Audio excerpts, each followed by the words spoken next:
नमस्कार दोस्तों। ये कहानी का 9वां पार्ट है। थोड़ी देर बाद सम्राट करण और रोहन कमरे में आए। यूं अरमान को कायनात का हाथ थामे देख करण और रोहन को थोड़ा अजीब लगा, पर इस वक्त कुछ भी कहना उन्होंने मुनासिब नहीं समझा। कुछ देर बाद अरमान को कायनात की उंगलियों में हरकत महसूस हुई। उसने कायनात के हाथों में देखा तो एक झटके से हाथ पीछे खींच लिया। उसकी ये बेरुखी देखकर अरमान के सीने पर तीर की तरह चुभी। उसे होश में देख अरमान ने घबराते हुए कहा, तुम ठीक हो? ज़्यादा दर्द तो नहीं हो रहा? आप यहाँ क्या कर रहे हैं? यही देखने के लिए रुके हैं कि मैं जिंदा हूँ? या कायनात ने इतना कहा कि अरमान गुस्से में उसके मुंह पर हाथ रख कर बोला, कुछ बोल नहीं रहा, इसका मतलब क्या? जो मन में आए बोले जा रही हो। ऐसी बात दोबारा मत कहना, वरना बिल्कुल अच्छा नहीं होगा। कायनात ने उसे घूर कर देखा तो करण तुरंत कायनात के पास आया और उसे गले लगाते हुए कहा, किड्डो, मैं बहुत डर गया था तुझे ऐसे देखकर। तू जानती है ना, तू जान है मेरी, क्यों नहीं समझती बच्चा? हमेशा उठपटांग हरकतें करती रहती है, खुद की तुझे जरा भी परवाह नहीं। कारण मैं ठीक हूं ना, तू रोना बंद कर। क्या 2 साल के बच्चे की तरह रोने लगा? तू इंसान? कायनात थोड़ा मजाकिया लहजे में बोली तो करण उससे अलग हुआ और नाराजगी दिखाते हुए बोला, तेरे लिए सब कुछ मजाक है ना? क्यों हमेशा ऐसा करती है? देख खुद को, कितनी चोट लगी है, हाथ पैर सर सब कुछ तोड़ के फोड़ लिया है तूने। मैं तुझसे बात ही क्यों कर रहा हूँ? तुझे समझाना मतलब पत्थर पर सर मारना। तो तू वही जो करेगी जो तुझे अच्छा लगेगा। मैं यहाँ हूँ ही क्यों? जा रहा हूँ मैं, तुझसे बात नहीं करनी मुझे। करण जाने लगा तो कायनात झूठ मूठ का करा उठी, जिसे सुन करण तुरंत भागते हुए कायनात के पास आया। ज़्यादा दर्द हो रहा है? आई एम सॉरी, तुझे इतनी चोट लगी है और मैं तुझ पर गुस्सा कर रहा हूँ। आई एम सॉरी, अब मैं कुछ नहीं बोलूँगा, पक्का सॉरी। बहुत बुरी हूँ मैं तुम सबको हमेशा परेशान करती रहती हूँ, पर इस बार मेरी गलती नहीं थी। वो तो उस गुज्जर, मेरा मतलब उन गुंडों के कारण। आई एम सॉरी, माफ़ कर दे। प्यार करता है तू मुझसे तो अच्छा नहीं लगता बिल्कुल भी। कायनात बेचारी सी शक्ल बनाकर रोहन हंसने लगा। क्या गैस सूंघ ली है क्या तूने? और वहाँ क्यों खड़ा है? इधर चल। रोहन भी कायनात के पास आ गया। तीनों ने झुक हक किया और देख के, एमी भाई और ये सेम भाई है। मैंने तुझे बताया था ना कि पापा के फ्रेंड के बेटे हमारे साथ रहने वाले हैं। एमी भाई है रुद्र भाई के जिगरी यार। इन्होंने अपना एमबीए ऋषिकेश से किया था। रुद्र भाई के साथ करण ने अरमान और सम्राट की ओर इशारा करते हुए कहा। तो कायनात थोड़ा हैरान सी बोली, ये मिस्टर अकड़ू बिल्ली रुद्र भाई की बेस्ट फ्रेंड? क्या हो गया है भाई को? इनसे तो कोई दुश्मनी भी ना करे और उन्होंने दोस्ती कर ली। किड्डो, वह तो तुझसे छोटे नहीं हैं जो उनसे ऐसे बात करे।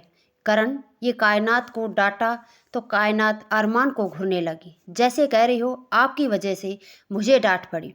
भाई मैं किड्डो, मेरी और रुद्र भाई जान है। करण ने अरमान का परिचय कायनात से करवाते हुए कहा। उसे नहीं पता था कि दोनों पहले ही मिल चुके हैं और भिड़ भी चुके हैं। ये किड्डो है सीरियसली। रुद्र तो किड्डो के गुणगान करता रहा, थक नहीं रहा था। उसने कहा, मिस किड्डो बहुत ही स्वीट है, लेकिन यहाँ तो कुछ और ही नज़र आ रहा है। अरमान भी कायनात को ताना मारता हुआ बोला।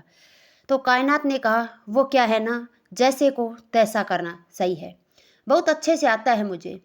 तो कड़वे करेले के लिए मुझे भी नीम तो बनना पड़ेगा ना। वो कहावत तो सुना होगा आपने, जैसा देवता वैसा पूजा। कायनात की बात सुन सम्राट और रोहन हंसने लगे। यही करण ने उसे डांटते हुए चुप कर रहने का इशारा किया। मेरा अपना भाई, मेरा बेस्ट फ्रेंड करण ही जब पराया हो गया है तो किसी से अब क्या कहना। करण को गुस्सा करते देख कायनात मुंह बनाते हुए बोली, जिस पर रोहन बोला, बिल्कुल सही कहा आपने, जब अपने ही पराये हो गए हैं। तू तो चुप ही रह नमुन्ने, मैंने कॉल करके तुझे जल्दी आने को कहा था और तू ऐसे आराम से आया जैसे पिकनिक पर जाना हो। उसे घूरते हुए रोहन ने कहा, तो अब करण उसका साथ देते हुए बोला, सही जा रही हो किड्डो, अच्छे से क्लास ले इस कमीने की। अरमान और सम्राट इन तीनों दोस्तों की नौटंकी एंजॉय कर रहे थे। सॉरी यार काय, मुझे क्या पता था कि तू मारपीट करके, रोहन मिमियाते हुए बोला। तो कायनात ने कहा, अभी हाथ और पैर सही सलामत है ना? हाँ हाँ जानता हूँ, तेरा हाथ और पैर सही होते तो तू मुझे पूरे हॉस्पिटल में दौड़ा दौड़ा कर मारती। रोहन ने उसे टोकते हुए कहा, जिस पर कायनात बोली, बिल्कुल नहीं, बल्कि मैं तुझे पूरे हॉस्पिटल में दौड़ा दौड़ा कर सबको बताती कि मेरा दोस्त सिंगल से मिंगल हो गया है। करण, क्या? रोहन, तू सिंगल से मिंगल हो गया है और मुझे बताया भी नहीं? सर गद्दार, इतनी बड़ी बात तूने मुझसे छिपाई। तू रुक जा बेटा, आज तो तू गया। करण रोहन की ओर लपका और उस पर घुरते हुए देखने लगा।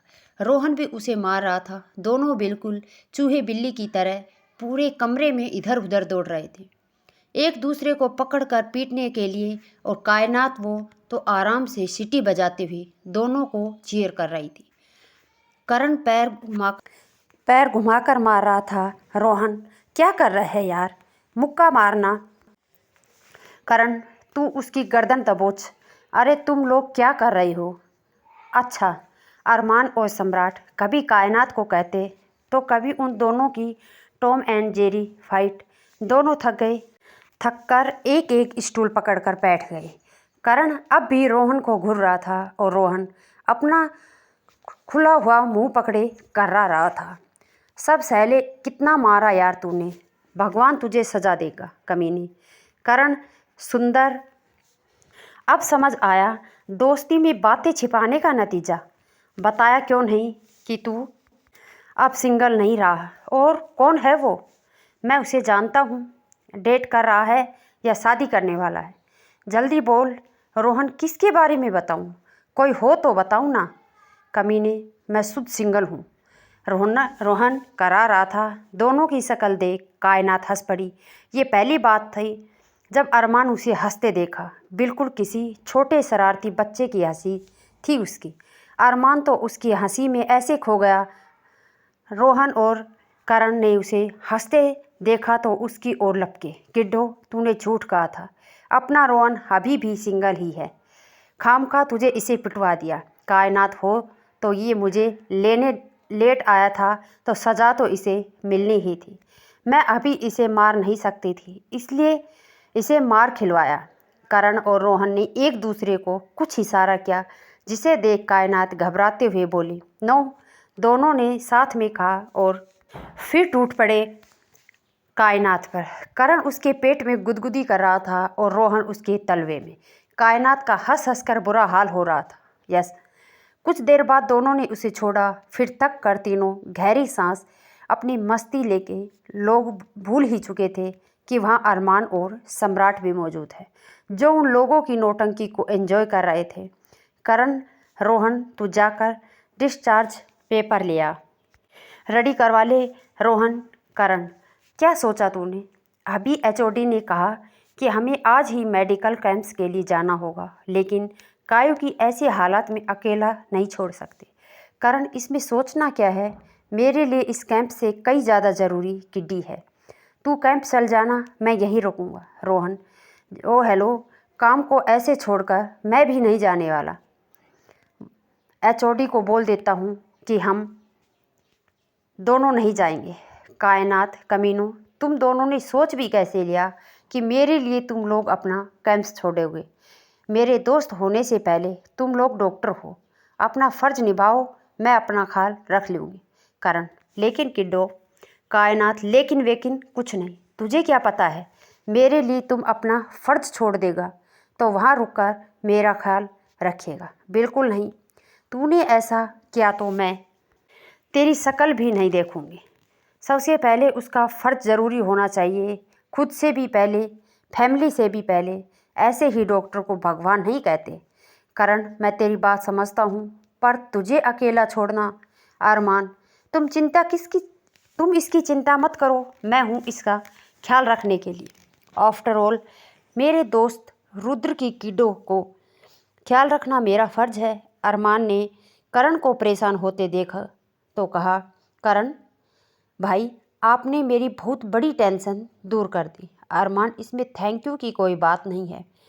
इनका ख्याल रखना तो बनता है ना, आखिरकार इनसे भी मेरा तो कोई रिश्ता है। रोहन हैरान होकर, रिश्ता? अरमान, अरे तुम सबकी किड्डो मेरी पड़ोसन है, ख्याल रखना मेरा फ़र्ज है। कायनात, ओ हेलो मिस्टर अकड़ू पिल्ले, आपको मेरा ख्याल रखने की कोई ज़रूरत नहीं। आप मेरा ख्याल रखें उससे बेटर मैं बीमार रहना पसंद करूँगी। वैसे भी तकलीफ़ देने वाले ख्याल रखने की बात करें अच्छे नहीं लगते। उसकी बात सुन अरमान के चेहरे पर एक दर्द की लकीर खिंच गई। करण को ये क्या तरीका है एमी भाई से बात करने की? तेरी फिक्र कर रहे हैं और तू उससे बदतमीजी? हो क्या गया है तुझे? तू इतनी बदतमीज कब से करने लगी है? कायनात, लेकिन करण कोई करण वरण नहीं। दोबारा तूने भाई से बदतमीजी की तो मैं राजवीर भाई को कॉल कर दूंगा, और तू जानती है तेरे आज की कांड को सुनकर वो क्या करेंगे। मेरी बात समझ आई? कायनात, ओके फाइन, जो मन में आए वो करो, सह लूँगी मैं। मिस्टर अकड़ू बिल्ले को बर्दाश्त करने का टॉर्चर नहीं करूँगी कोई बदतमीजी। खुश या कोई और फरमाइश? चिढ़ते हुए बोली। उसे इस तरह चिढ़ते देख अरमान मन ही मन हंस रहा था। रोहन डिस्चार्ज के पेपर लेकर आ गए। थोड़ी देर में कैंप्स के लिए निकलना था, इसलिए वो लोग चाहते हुए भी कायनात को घर तक ड्रॉप नहीं कर सके। सम्राट ने 2 कैब बुक कर दी, एक अरमान और कायनात के लिए और दूसरा अपने लिए, क्योंकि वो ऑफिस जाने वाला था। अरमान गैर मौजूदगी में उसे ऑफिस का काम संभालना था। करण ने कायनात को गोद में उठाया और हॉस्पिटल से बाहर लाकर कैब में हिफाजत से बैठाया। उसके बगल वाली सीट पर अरमान बैठ गया। अरमान ने घुरते हुए कहा, कायनात ने घुरते हुए कहा, आप यहाँ क्यों बैठे हैं? आप आगे जाकर बैठिए। अरमान, वो क्या है ना, तुम्हारा कोई भरोसा नहीं कब तुम्हारे हाथ पैर चलने लगे, इसलिए मेरा यहाँ बैठना ज़रूरी है। जैसे ही कायनात कुछ बोलने को हुई, उसे करण की घुरती हुई नज़र महसूस हुई। उसने करण को देखा और बच्चों जैसा मुंह बनाकर बोली, मैं तो बस मजाक कर रही थी मिस्टर अकड़ू बिल्ले, मेरा मतलब है तुम्हारे एमी भाई यहाँ बैठ सकते हैं। करण, एमी भाई को ज़्यादा परेशान मत करना और अपनी हरकतों पर काबू रखना। जख्म अभी गहरा है, पैर पर बिल्कुल जोर नहीं देना, खून रिसने का डर है, समझी? कायनात बस सर में हाँ हिलाकर रही थी। रोहन ने भी उसे ढेरों सारी हिदायतें दी, सेम अपना ख्याल रखना, और हाँ, ये अकड़ू तुम पर बेफुजली गुस्सा करे तो रख देना कान के नीचे। एक वो कहते हैं ना, ईंट का जवाब पत्थर से। अरमान की ओर इशारा करते हुए सम्राट ने कायनात से कहा, कायनात, एक आप ही हैं जिसने मेरा साथ दिया है, वरना बाकी तो अकड़ू बिल्ले के भगत बने बैठे हैं। थैंक यू सैम, आप बहुत अच्छे हैं। मैं आपको सैम बुला सकती हूँ ना? सम्राट, बिल्कुल, अगर तुम मुझे सैम भाई बोलोगी तो मुझे ज़्यादा अच्छा लगेगा। आफ्टर ऑल मैं सबसे कह सकूँगा कि मेरी एक दबंग बहन है जिसने मेरे हिटलर दोस्त की बोलती बंद कर दी। कायनात, जी बिल्कुल भाई। दोनों धीरे धीरे बात कर रहे थे, इसलिए किसी और ने उनकी बातें नहीं सुनी। दोनों अरमान की ओर देख मुंह दबाए हंस रहे थे। सम्राट कायनात को ख्याल रखने का बोलकर दूसरी कैब में बैठ ऑफिस के लिए निकल गया। अरमान और कायनात भी घर के लिए निकल गए। अरमान ने कैब कायनात के घर के बाहर रुकवाई। उतरकर उसने कायनात के साइड का दरवाज़ा खोल अपना हाथ बढ़ाया तो कायनात ने एक नज़र उसके हाथ को दूर कर उसे घुरा और फिर खुद ही उतरने लगी। जैसे ही उसने अपना पहला कदम ज़मीन पर रखा तो कर्रा उठी। पैर में बेहताशा दर्द हो रहा था। अरमान ने उसे संभालते हुए उसका हाथ थामा तो कायनात ने उसका हाथ झटक दिया। गुस्से में उसे घुरकर अरमान ने उसे गोद में उठा लिया और अंदर की ओर बढ़ गया। छोड़िए मुझे, आपकी हिम्मत कैसे हुई मुझे उठाने की? मुंह तोड़ दूंगी मैं आपका। Leave me. एक तो पहले ही करण की वजह से मुझे आपको झेलने का टॉर्चर बर्दाश्त करना पड़ रहा है, ऊपर से अब ये हाउ डेयर यू मैं बोल रही हूँ। मुझे नीचे उतारिए वरना अच्छा नहीं होगा, मैं मार दूंगी। खुद को छुड़ाने की कोशिश कर रही थी। कायनात चुप, एक शब्द भी और नहीं। मुझे नखरे बर्दाश्त करने की आदत नहीं, बिल्कुल नहीं, समझी। पैर जमीन पर टिक नहीं रहे और नीचे उतरना है। दर्द हो रहा है लेकिन मदद लेने में घमंड कम हो रहा है। मेरी बात कान खोल कर सुनो। जितनी जल्दी तुम्हारे जख्म भरेंगे, तुम ठीक हो जाओगी, उतनी जल्दी मुझसे छुटकारा मिल जाएगा। मर्जी तुम्हारी, जख्म को भरने देना है या उसे ताज़ा रखना है। अरमान ने गुस्से में लगभग शब्दों को चबाते हुए कहा। तो कायनात शांत हो गई, पर उसने अरमान को गुस्से में घूरना नहीं छोड़ा। ये अंदर आकर अरमान ने कायनात को सोफे पर बिठाया और टेबल पर रखे जग से पानी गिलास में लेकर कायनात की ओर बढ़ा दिया। लेकिन कायनात की दोनों हथेलियों में पट्टी बंधी हुई थी। एक में जख्म और दूसरी हथेली वो जली हुई कार्टून पकड़ने के कारण झुलस गई थी। एक हाथ से कायनात की ठोडी पकड़कर अरमान ने गिलास उसके होठ से लगाया तो कायनात अपनी नीली आंखें छोटी कर उसे घूरने लगी। नहीं पीना है तो फोर्स नहीं करूँगा, लेकिन फिर प्यासी, क्योंकि इस वक्त खुद से तो ले पाना मुमकिन नहीं है, तो मजबूरी में तुम्हारे पास इकलौता चॉइस है कि अरमान अब भी मुझे गुस्से में था। वाकई इस वक्त कायनात के पास अरमान के हाथ से पानी पीने के अलावा कोई और ऑप्शन नहीं था, इसलिए उसने पानी पी लिया। पानी पीकर कायनात ने शांता को आवाज़ लगाई, पर कोई जवाब नहीं। फिर रामू को आवाज़ लगाई, लेकिन इस बार भी कोई जवाब नहीं। कायनात गार्ड को आवाज़ लगाते हुए उसने कहा, कायनात, शांता और रामू घर पर नहीं है। गार्ड साहिब, वे दोनों 1 घंटा पहले ही अपने गांव के लिए निकले हैं। शांता के ससुर की तबीयत ठीक नहीं है ना? कायनात, अरे हाँ, शांता ने बताया था, दिमाग से निकल गया, आप जाइए। गार्ड चला गया और अरमान, कायनात सोच में पड़ गई। उसे इस तरह देख अरमान ने पूछा, क्या हुआ, कोई परेशानी है क्या? बिकॉज इस वक्त तुम मेरी जिम्मेदारी हो। कायनात मुंह बनाते हुए, आप क्या हर वक्त ये पुराने ज़माने के गब्बर की तरह ही बोलते हैं क्या?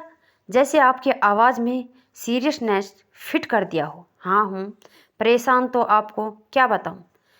आप क्या मेरे दोस्त या रिश्तेदार हैं? नहीं ना? अरमान गुस्से से, तुमसे बात करना ही बेकार है। एक सीधे सवाल का जवाब सीधा नहीं दिया जाता तुमसे। मैंने पूछा, परेशान क्यों हो? कायनात झल्लाते हुए, शांता अपने गांव गई है और बाहर का खाना मुझे सूट नहीं करता। लास्ट टाइम फूड पॉइजनिंग हुई थी, सबसे बाहर का खाना बंद किया है मुझे। अरमान, किचन कहाँ है? कायनात, क्यों बताऊँ? घर में ज़बरदस्ती घुस आए हैं, तो क्या अब किचन में भी कब्जा करेंगे आप? अरमान कुछ पल कायनात को घुरा, फिर फ़ोन निकालकर अपने सेक्रेटरी को कॉल करके बोला, आरके कंस्ट्रक्शन के एमडी राजवीर सूर्यवंशी का नंबर मुझे फॉरवर्ड करो अभी। इतना सुना ही था कि कायनात शब्दों में मीठी चाशनी लपेटते हुए एक तरफ इशारा करके बोली, ऊपर किचन है, जाइए ना आप। Kitchen, study room, drawing room, जहाँ जाना है आप जाइए, आपका ही तो घर है। अरमान, मैं तुम्हारे लिए लंच बनाने जा रहा हूँ, क्या खाना है बता दो, बना दूँगा। अरमान किचन की ओर बढ़ता हुआ बोला, मुझे आपके हाथ का बना हुआ कुछ नहीं खाना, मैं भूखी रह लूँगी, इतना एहसान करने की ज़रूरत नहीं है। कायनात ने कहा और जेब में से फ़ोन निकालकर नज़रें स्क्रीन पर गड़ा ली। अरमान, तुम खाओगी या नहीं, ये नहीं पूछा मैंने। मुझे मजबूर मत करो कि मैं तुम्हारे भैया को कॉल करके तुम्हारे बारे में बताऊं। क्या खाना है बता दो। तुम्हें दवाई भी लेनी है तो लंच तो करना ही पड़ेगा। कायनात बुदबुदाते हुए, हर वक्त सब भैया की धमकी देते रहते हैं, जो बनाना है बना दीजिए, मैं खा लूँगी। अरमान, ओके, मैं खिचड़ी बना रहा हूँ। कहते हुए अरमान किचन की ओर बढ़ा। खिचड़ी सुनकर कायनात का मुंह बन गया। सुनिए, कायनात के आवाज़ लगाने से अरमान रुक गया। जिस तरह कायनात ने सुनिए कहा था, उसे सुन अरमान के चेहरे पर एक लंबी वाली स्माइल उभर आई, जिसे छिपाते हुए वो कायनात की ओर पलटा। अरमान, जी कहिए। अरमान के इस तरह कहने से कायनात चिढ़ गई। मैं यहाँ का यहाँ अकेली बोर हो जाऊंगी, मुझे भी किचन में आना है, कायनात ने कहा। तो अरमान आराम से शांति लहजे में बोला, नहीं तुम यहीं बैठो, यहाँ कंफर्टेबल रहोगी। कायनात नाक भौं सिकोड़ते हुए बोली, अकड़ू, एक छोटी सी फेवर नहीं कर सकते? अरे भूत थोड़े ही हूँ जो अकेले बैठी हूँ। कौन सा मैं हिमालय की चढ़ाई करने की बात कर रही हूँ? किचन तक जाने की बात कही है मैंने, और वो भी कितने अच्छे से कहा। एक नंबर के अकड़ू बिल्ली। अरमान ने डाइनिंग टेबल के पास से एक चेयर उठाकर किचन में रखा और कायनात के पास आया। कायनात का बड़बड़ाना अभी भी जारी था। अरमान ने उसे गोद में उठा लिया और किचन की ओर बढ़ गया। अरे, फिर आपने मुझे गोद में उठा लिया? मैं सच में मार दूंगी आपको। एक तो मैंने किचन में आने की बात कही और आपने मना कर दिया, और अब बिना मेरी परमिशन के मुझे उठा लिया। कायनात का बड़बड़ाना जारी था। अरमान, जबान के जगह अगर आंखों का इस्तेमाल करोगे तो नज़र आएगा कि मैं तुम्हें किचन की ओर ले जा रहा हूँ, किचन में जाने की तुम्हारी फरमाइश पूरी करने। कायनात, हाँ तो उसके लिए गोद में उठाना ज़रूरी था क्या? हाथ पकड़कर सहारा भी तो दे सकते थे ना? कायनात ने घुरते हुए कहा। तो अरमान उसे घुरकर बोला, घुरना बंद करोगी तभी तो, नहीं तो नीचे गिरा दूंगा। कायनात अभी भी उसे घूर रही थी। उसने गिराने जैसा नाटक किया तो कायनात ने तुरंत ज़बरदस्ती की एक स्माइल अपने चेहरे पर चिपकाकर नज़रें फेर ली। अरमान ने उसे किचन में लाकर चेयर पर बिठाया और सोफे के पास रखा गद्देदार स्टूल लाकर कायनात के सामने रख उस पर उसके पैर आहिस्ता से रख दिए, जिससे उसे बिल्कुल भी तकलीफ़ ना हो। कायनात उसे ही देख रही थी, मगर इस बार घुरते हुए नहीं। अरमान को इस तरह अपनी परवाह करते देख उसे अच्छा लग रहा था। माना हैंडसम हूँ तो क्या खुलेआम मुझे ताड़ोगी? कायनात को अपनी ओर देखकर अरमान ने शरारती लहजे में कहा। तो कायनात नज़रें फेरते हुए बोली, कायनात सूर्यवंशी, आपको चाहे ये तो आपकी गलतफहमी है। उसे इस तरह देख अरमान के लबों पर मुस्कुराहट आ गई। कायनात के कान के पास होठ से लाकर उसने धीरे से कहा, वैसे अगर चाहो तो तुम देख सकती हो मुझे, कसम से बुरा नहीं मानूंगा। इतना बोल अरमान पीछे हट गया। कायनात ने उसे घुर कर देखा तो अरमान ने भौं मटकाते हुए एक स्माइल पास की, जिसे देख मुंह टेढ़ा करते हुए कायनात ने चेहरा दूसरी ओर कर लिया। अरमान, अच्छा, खिचड़ी से पहले मैं कॉफ़ी बना रहा हूँ, तुम बता दो कि कौन सा सामान किधर रखा है। कायनात, कौन सा सामान किधर है? मुझे कैसे पता होगा? अरमान, तुम्हें नहीं तो क्या तुम्हारे पड़ोसी मुझे पता होगा। किचन तुम्हारा है तो तुम ही जानोगी ना। कायनात, मुझे नहीं पता, मैं तो आज इस घर में पहली बार आज 7 साल बाद किचन में आई हूँ। अरमान, बट धन हो देवी तुम्हारी महिमा अपरंपार है। मतलब सीरियसली हद है। तुम 7 साल से इस घर में हो और आज पहली बार किचन में आई हो। मानो हो सकता है खाना ना बनाना आता हो, पर किचन में ही कभी नहीं आई स्टेज। अरमान हंसते हुए बोला। कायनात ने कुछ पल उसे देखा, फिर गहरी सांस लेकर बोली, जानती हूँ आपके लिए, इनफैक्ट जो भी ये सुनता है उनके लिए ये स्टेज और हंसने वाली बात है। मुझे आग से डर लगता है, इतना डर कि आग देखकर पैनिक अटैक आते हैं। इसलिए भैया ने मुझे कभी किचन में आने ही नहीं दिया। उसकी बात सुन अरमान की हंसी अचानक से रुक गई। कोई तो वजह होगी इस डर की, कोई भी डर बेवजह नहीं होता। अरमान ने गंभीर होते हुए पूछा। कायनात, है ना, बहुत सारी वजह है, पर कभी किसी ने जानने की कोशिश ही नहीं की। सब बस इस डर का मजाक बनाते थे। 6 साल की थी जब अपनी आँखों के सामने मम्मा की चिता जलते देखी। वहाँ से मैं और भैया घर आए तो इस समाज के 100 कोल ठेकेदारों ने मेरी मरी हुई माँ के करैक्टर पर बेबुनियाद इल्ज़ाम लगाया। मम्मा ने तो सबको इंसाफ दिलाने की हमेशा कोशिश की थी, लेकिन जब उनके साथ गलत हुआ तो सबने उन्हें ही दोषी ठहरा दिया। मैं और भैया घर के अंदर थे जब समाज ने घर को आग में झोंक दिया। करण की माँ, जिन्हें मैं आई कहती हूँ, उन्होंने मुझे और भैया को बचाया था। उस दिन उस आग में घर के साथ साथ सब कुछ जलकर खाक हो गया। मम्मा की हर तस्वीर, सारी यादें, उनसे जुड़ी चीज़ें, मैं और भैया की बचपन की सब कुछ, इन सब के बाद मैं बहुत डिस्टर्ब रहने लगी। लेकिन धीरे धीरे आई ने एक माँ की तरह प्यार देकर मुझे संभाल लिया। लेकिन फिर एक बार एक आग ने मुझे एक ऐसे दलदल में लाकर खड़ा कर दिया जहाँ मेरे जिस्म का सौदा होने वाला था। अगर भैया ने मुझे बचाया नहीं होता तो आज मैं किसी कोठे। अरमान ने तुरंत कायनात के होठ पर अपनी उंगली रख दी और सर ना में हिलाया। उसका हाथ हटाकर कायनात ने कहा, पहले आग को लेकर नफरत सी हुई थी, फिर एक डर पनपने लगा। आग देखकर लगता है जैसे कहीं फिर से मेरा सब कुछ उस आग में जलकर राख ना हो जाए। आज जब आपने उस कार्टून को आग के हवाले किया, मुझे वो सारी यादें याद आने लगी जो मैं नहीं याद करना चाहती थी। आप सोच रहे होंगे जब इतना डरती हूँ फिर किचन में आने की जिद क्यों की? बिकॉज आज उन यादों को फिर से कर मैं इतना तो समझ गई हूँ कि इतने सालों बाद भी मेरा डर मुझ पर हावी होने लगा है। डर से भागने से ऑप्शन उससे उभरना है और शुरुआत में किचन के इस छोटे से आग से करूँगी। मैं नहीं डरूंगी इस आग से, और अगर मैं डरी तो आप है ना मुझे बचाने के लिए, आप मुझे बचाएंगे ना। इस वक्त कायनात एक छोटी सी डरी सहमी बच्ची लग रही थी। अरमान अपने नम आंखों को पोंछते हुए सर हाँ में हिलाकर कहा, कुछ नहीं होने दूंगा तुम्हें, चाहे डर हो या दर्द, मैं तुम सब से बचाऊंगा। कायनात, मैंने जो आपके साथ किया, आप पर हाथ उठाना, इट वाज रोंग, मैं अपने अक्ति इस विहार में नहीं था। उस आग को देख मैं एक पैनिक होने लगी थी। I am sorry for that, मुझे आप पर हाथ नहीं उठाना चाहिए था। आंसू के कुछ बूंद अरमान के गाल पर लुढ़क गए। उसे एहसास हुआ जाने अनजाने में उसके कारण आज कायनात को डर का सामना करना पड़ा।